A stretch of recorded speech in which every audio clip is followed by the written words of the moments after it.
lot for that backhand, and he's got a really good backhand.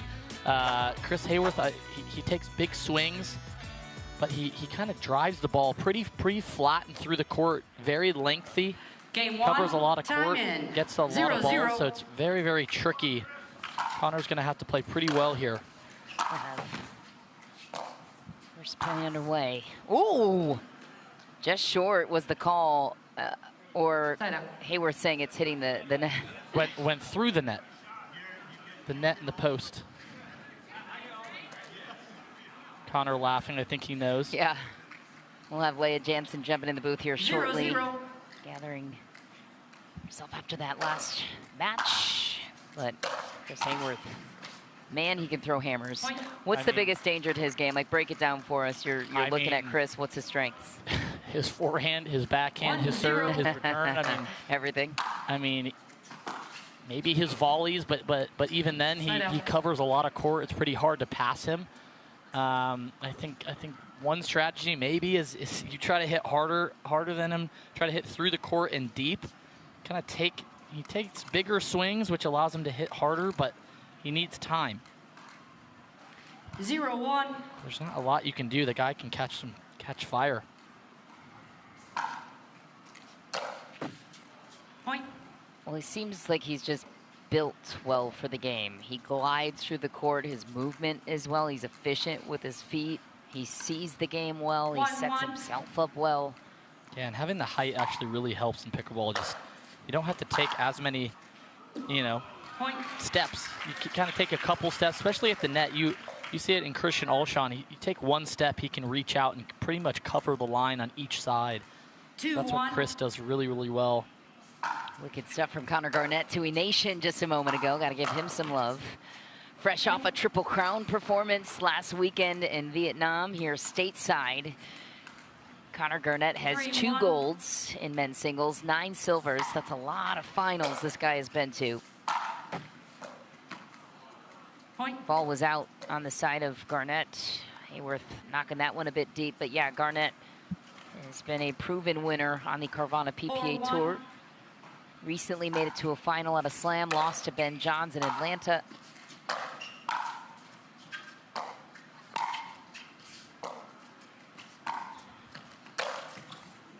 Connor's another guy, covers the net pretty well. He's pretty fast twitch. He's good, kind of really quick off that split step. He's able to cover a lot of court. And he kind of cuts those volleys and kind of makes it tough for the opponent because it's kind of knocking the ball down. You really got to get under it on that next shot.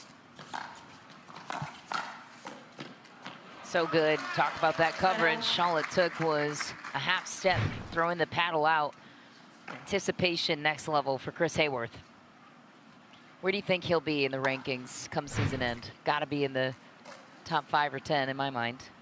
Yeah, I mean, he's 50-something right now. I mean, he's going to have to make some, this obviously helps him making semifinals of a slam. That's a lot of points. Obviously, if he makes it through this match, final, who knows what happens in the final. But, I mean, if he was to win this, it's a nice 2,000 points. So that would probably knock him up around, top 20 at least. Set out. But yeah, I wouldn't be shocked if he's somewhere hovering around top 10 by the end of the year. 5-2.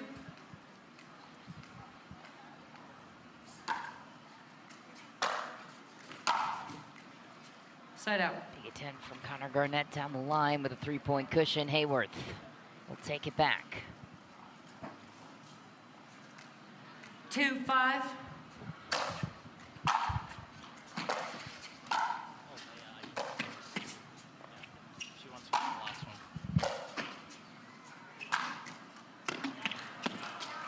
Side out.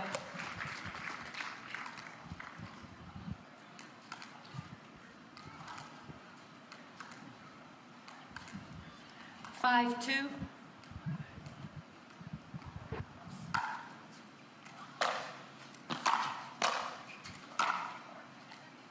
Side Just out. wide for Garnett.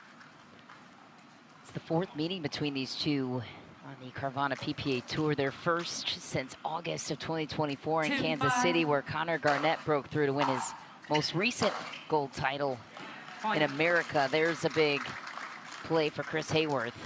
The other meetings came in 2023 and earlier in 2024. Hayworth won a 3-game battle in Phoenix, Arizona in February last year. In 2023, it was Garnett that beat Hayworth in 2. Scoots it down the line. Well played by Chris Hayworth. People don't really talk about it, but I'd say Chris is one of the better serves in pickleball. He kind of does this really big swing, but I mean, it looks so casual, but he hits the ball through the court so hard. Inside out, just wide was the call from Connor Garnett. Referee timeout for the challenge. Chris Hayworth is challenging. The rally is side out 5-4. We'll now proceed. Played college tennis at Oklahoma State. Did Chris giving us the verdict on this one? After review, the rally stance ball was out. Is out. Lots of free challenge, no free challenge remaining. 1 free challenge remaining. Resume play at side out 5-4.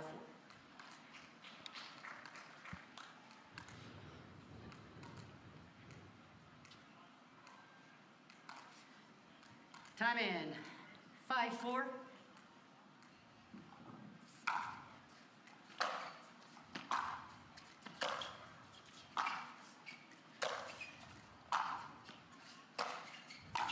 Oh, had it.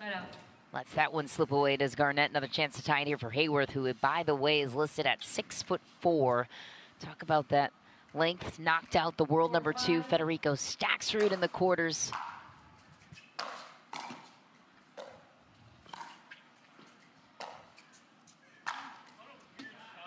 I think I've seen a big improvement from Hayworth. He drives the ball so well, but his soft game has really improved. Like his rolls, on each side, there's not really a weakness there. It's really smooth with most of his strokes. Point. One interesting thing he does, he doesn't hit that one-handed backhand volley or flick. He likes to keep 2 hands on, but he's still able to cover that backhand nicely.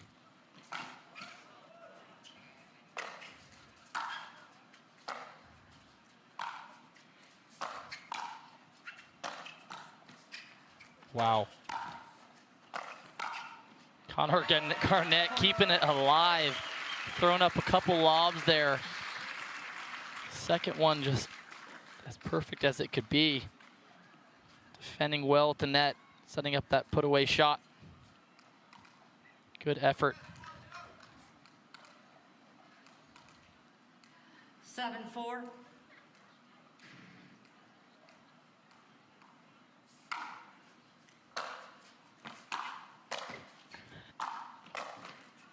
Point. Another one for CG.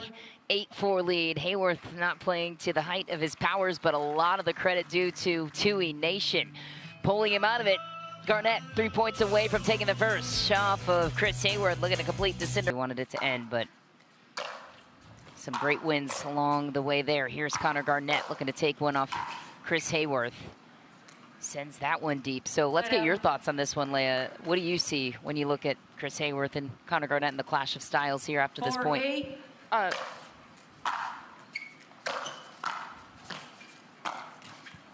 Yeah, I mean, they both heavily prefer their backhands, I believe. I would favor the movement towards Connor, but this is actually an interesting matchup in the sense that both pretty traditional tennis playing guys out here. We're going to see a lot of baseline points. I would favor Chris's forehand.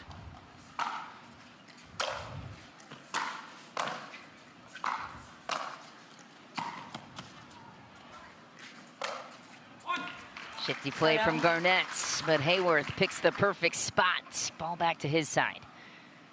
Yeah, to your point, Connor Garnett, solid tennis background. Chris Hayworth played at Oklahoma State. Chris Hayworth inking a new contract here to play with the best. Feels he can hang at the top and beat the top of the sport. And he's proven that. Yeah. Wins over Ben Johns. Few not so clean shots that we're used to seeing off the backhand side. Obviously, I'm just stepping up here, but usually Hayworth really likes his backhand look. Well, and he was so clean with that backhand, to your point earlier in the draw against Federico Staksrud in the quarters to knock the world number 2 off his podium. Meanwhile, Connor Garnett climbing to take game 1. What does it feel like out there?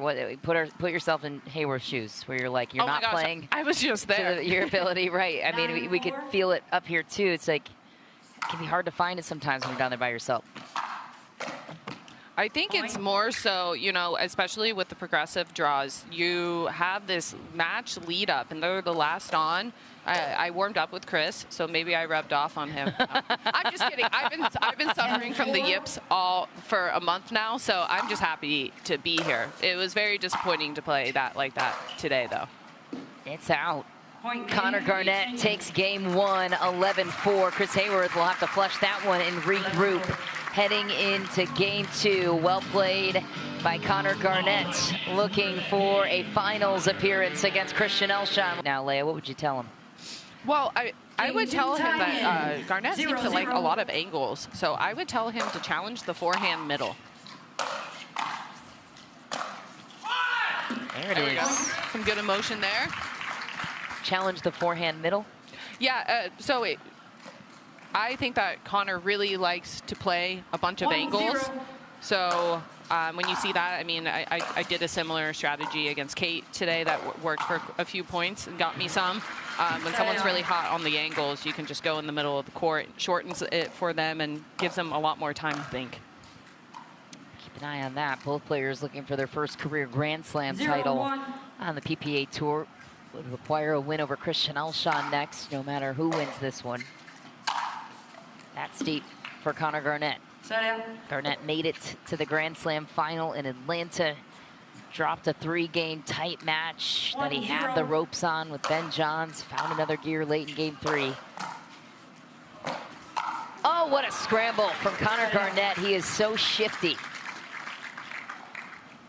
There's a size difference here too. You got 6'4" Chris Hayworth, and you've got a shorter player in Connor Garnett. He's joined us in the booth and has talked about that. He said there are strengths on both sides, being a taller versus shorter. You can move a little better in his position, and we see it on full display there. Nice play. I really do think the slice, I tried to slice a bit too. I need to work on my slice. Slicing this ball, it's harder to create, so for a lot of ball strikers as well, Hayworth just used that very effectively. Just wide had it though. Yeah, is that a difference in the lifetime ball versus the Vulcan V Pro Flight, or the grit situation now with the paddles? No, I think it's more things? of the lifetime ball. It's heavier. It just does. It's not as vulnerable to spin.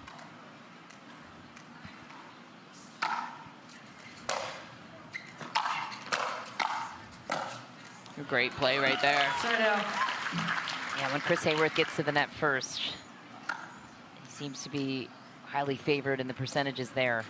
Easier said than done to get up. 1-0. I like the look of chipping to the forehand, though. Yeah, you called it. That's a great ball. Side out. Garnett funnels it to his backhand wing again. And that is where being tall does. It is pretty tough in pickleball. When on those lower balls, Hayworth just has such a higher center of gravity. For him to move as quick as Connor is a lot to ask. Yeah. As a taller person. I'm not as tall as Hayworth. Well, you are one of the taller ladies, though. Punishing volley there from Chris Hayworth.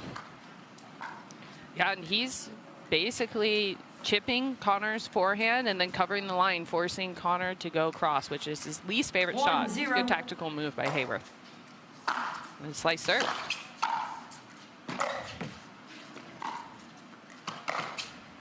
Dip. He's there. Oh man. All that work. It's a defeating point. We're at a stalemate of 0-1 too. So this is big. If Connor can get a few off here, it can be defeating. 0-1. Same plan. There we go.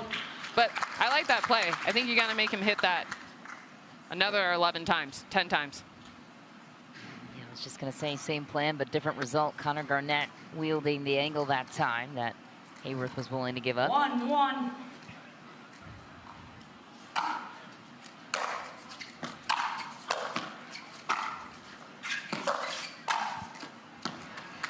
Oh, Hayworth was ahead, but then went for the two-handed cross-court finish, and Garnett was there exposing the open court. 2-1.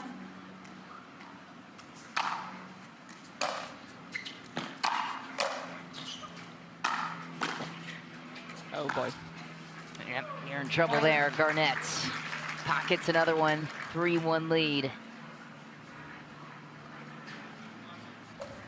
On topic of travel, Leah, Connor Garnett was in Vietnam last weekend, triple crowned, here in Cincinnati this weekend. And then next week, he tells me he's heading to 3-1. Alaska for a clinic.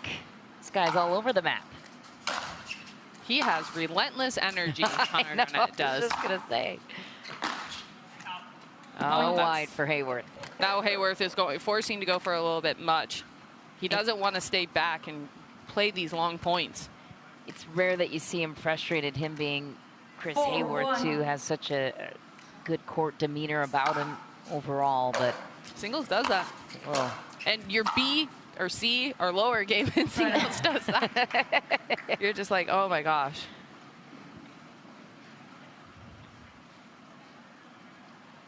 And this is really where game styles are very interesting, because Hayworth is used to being able to take his time and stay back because he feels comfortable against everybody else at the baseline. But with Garnett, I don't think he favors himself in this matchup. So he feels like he kind of has to play out of what's comfortable for him. 4-1.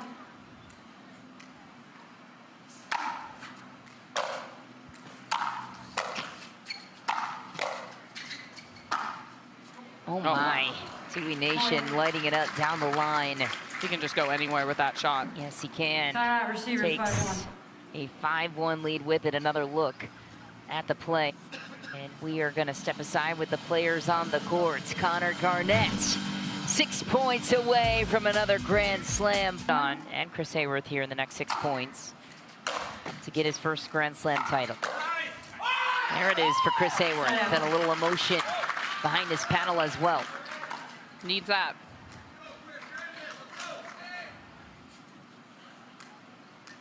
One, 5.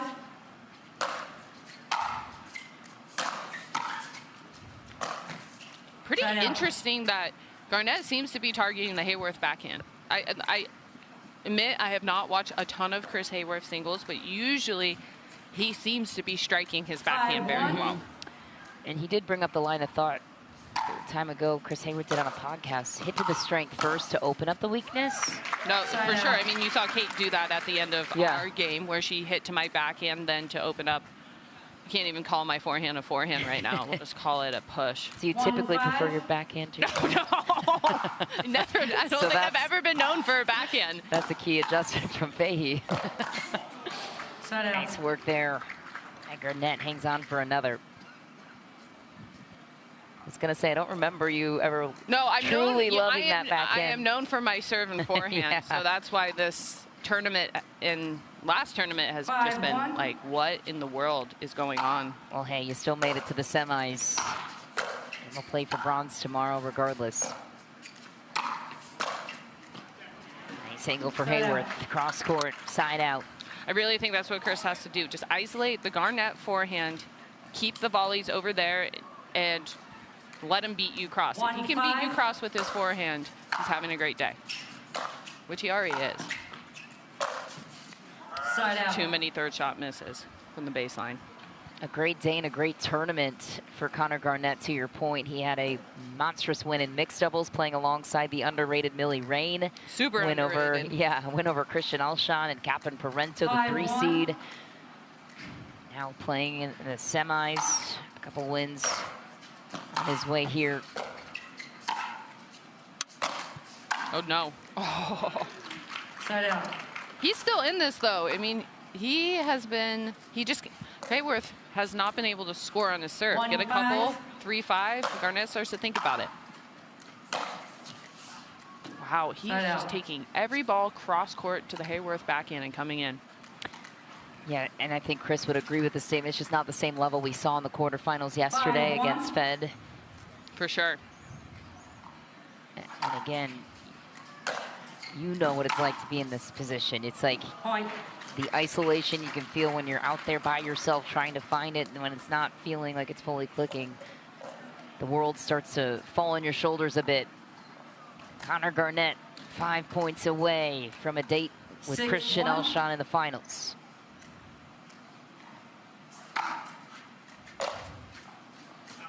Point.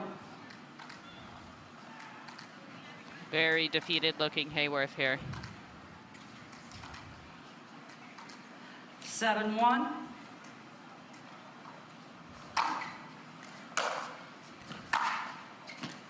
Man, the guy won't miss. Look at the shape. Oh, wait.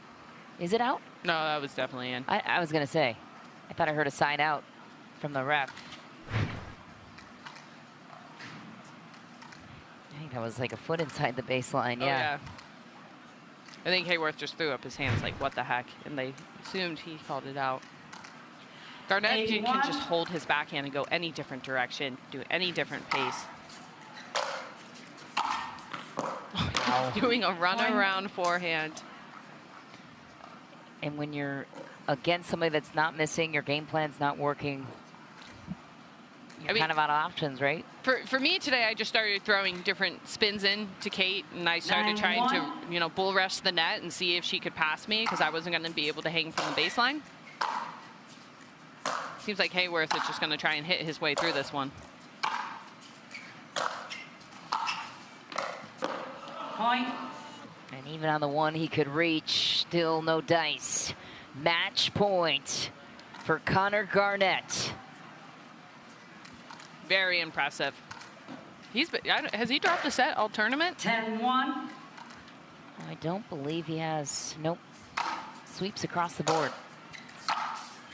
Especially at a Grand Slam. It's a big deal. Oh my God. Clean winner down the line. Two-Wing Nation roars again. Connor Garnett is back into the Grand Slam final, chasing the biggest prize in pickleball. What'd you see? What'd you like? Leah Jansen. I mean, what's not to like? Very dangerous and hot Chris Hayworth in two. One-sided affair. Connor Garnett over the 57 seed, who many, including myself, predicted to win the battle of the two-handed backhands. Garnett's too good today, using a lot of variety, different speeds, both on passing shots, on serves. Looked very impressive today, and also the movement around the kitchen line. I thought Hayworth's passing shots weren't really on par for what we've seen the rest of the week, but credit to Garnett because he was all over each of them, the anticipation off the charts. Yeah, he really did capitalize on what Chris Hayworth didn't bring to the table today. Welcome to the Pickleball Central Desk. Cameron Blackwood alongside Matt Manassi, and sometimes you just use it all up before you get here, but credit to Garnett for stepping up in those big moments, and it really didn't faze him, the length at the net of Chris Hayworth. No, not at all, and we haven't seen Connor Garnett in the final of a slam since, or of a tournament at all, since the last slam in Atlanta, so the bigger the stage, the bigger the result for Connor Garnett, and we have him in the studio here. Come on in, Looks Connor. Like. If you insist. Good job. Well, we're here for you, Connor. No, it's a new towel. There you go. There you go. Congratulations, Connor, into tomorrow's finals, a hard-fought battle. Everyone's been talking about Chris Hayworth this week. He's just been running through opponents, but it was you who ran through him today. What did you need to do well in order to take this one? Yeah, I mean, I think, Chris, like, when you play these tournaments and you have to go through that gauntlet of beating Jack, beating Fed, like, that takes a toll on the mental. And so I think Chris didn't play his best today, and so I was able to kind of keep it rolling, play my game, kind of stick to what I was doing well, and luckily was able to come out of that one pretty quickly. And I think as he continues to get higher seeds, you'll see those, like, kind of less tough early matches, and so that kind of helps out a lot too. I thought you did such a great job of using variety, both on your serve, a lot of different speed spins, the passing shots. They weren't just all ripping backhands. They had some height and variety to them, different shapes as well. Was that strategy going in to kind of give different looks? Oh, interesting. No, I'm just kidding. Yeah, it was. I mean, when you got a guy as long as Chris, like, the more he gets grooved on these shots, like, the more he can kind of start to take over. And so I just tried to keep him uncomfortable was kind of my whole thought going into this match. The last final you made was at a slam in Atlanta, went through a couple tough opponents there, excuse me. Is there something about a slam that just brings out the best in your game? you know, you got to rise to the occasion. And so I'm just happy to be playing well at the right times. And definitely that adds a little bit of motivation. And I had a really good kind of week leading up to this. Japan helped out a lot, being able to get the Triple Crown over there. Anytime you can finish a tournament with a win, I think it just helps the confidence, because you're on the road so much. And when you lose week after week, sometimes that starts to put doubts in your head. So having some of those before a big tournament is also key. How was it over there, by the way, to see the growth of the sport internationally? Congratulations. Yeah, it's amazing. Thank you. Yeah, I mean, as I said there, Nippon Daisuki, I love Japan. It was awesome over there. The culture was really cool to get over there. The growth of the sport is awesome. They do a really good job running those tournaments over there, especially being newer to running tournaments. Seeing what they were able to do with the help of the PPA is really awesome. So it was super cool. And the Wagyu and sushi were a must every night. And we've talked about Chris Hayworth this week, and there's a lot of noise behind him. 57th seed, newly signed to the PPA Tour. You are the higher seed, but do you listen to the noise, or do you just go in and play your game? Yeah, I mean, the last time I played him was in Kansas City, and it was 11-7 in the third, and it was one of probably the best matches I've ever played. So I definitely, that seed, I don't even look at that. I mean, Chris is one of the top players in any tour, and so I have to go out there and bring it. So you had a lot of clean passing shot winners today that no one even touched at the net. In tomorrow's final, you have Christian Alshon, a little bit bigger at the kitchen line and gets a lot of balls back. Against Hunter Johnson today, nothing got by him. What threats or concerns do you have for tomorrow, and what's the strategy going into that one? Yeah, I mean, obviously anyone who makes a final is playing at an elite level, so I'm really excited to go against Alshon. I think variety is super key against any opponent, and I just got to go out there, move well, and be ready to sweat. We had a long MLP season in between the PPA and in between the PPAs. How happy are you to be back into this format and get back out of the 2-3 game in singles? Yeah, no, I mean, I think like having both formats is fun. I always say like the energy at MLP is more electric, but winning on a PPA means a lot more to me personally, just because you're kind of doing that with the person you choose. So it's cool to have kind of that separation of MLP, but now we're in PPA season and can really lock in and really be very disciplined at the task at hand. And speaking of MLP, you and Millie Rain had a great win against Alshon and Parento in doubles. Do you think MLP helped carry over having some of those big matches? Yeah, 100%. I think just MLP is a little bit more, I think, quick. You have to start quicker. So being able to kind of adapt to that skill definitely helps translate starting out strong in some of these matches and starting out quick. I mean, Millie played awesome in that match. It was just fun to get out there, and her and I, that's our second quarter in a row. So we're starting to get some positive momentum, and I'm really excited to continue playing with her. Well, we love seeing you. Congratulations. We have Connor Garnett into tomorrow's finals against Christian Alshon. Good luck. Thank you. We're going to switch our attention. We have mixed doubles coming up for the midday. We have the Johnson siblings, Georgia and JW, taking on Anna Bright and Andre Descu. Michelle McMahon, Leah Jansen, Mish. Cam, Matt, Connor, thanks so much. Big congratulations to Connor Garnett, looking for his first career Grand Slam title. As for this match ahead, well, we have a one-match sample size. It was in Bristol. The Johnsons knocked out Daescu and Bright 11-2, 11-9 there. So we'll see what gives as we take a look at the Yola Best of recap here in mixed doubles. They mentioned the big win for Connor Garnett and Millie Rain to take out the 3 seed, do the heavy lifting there. And what a run for Bright and Daescu.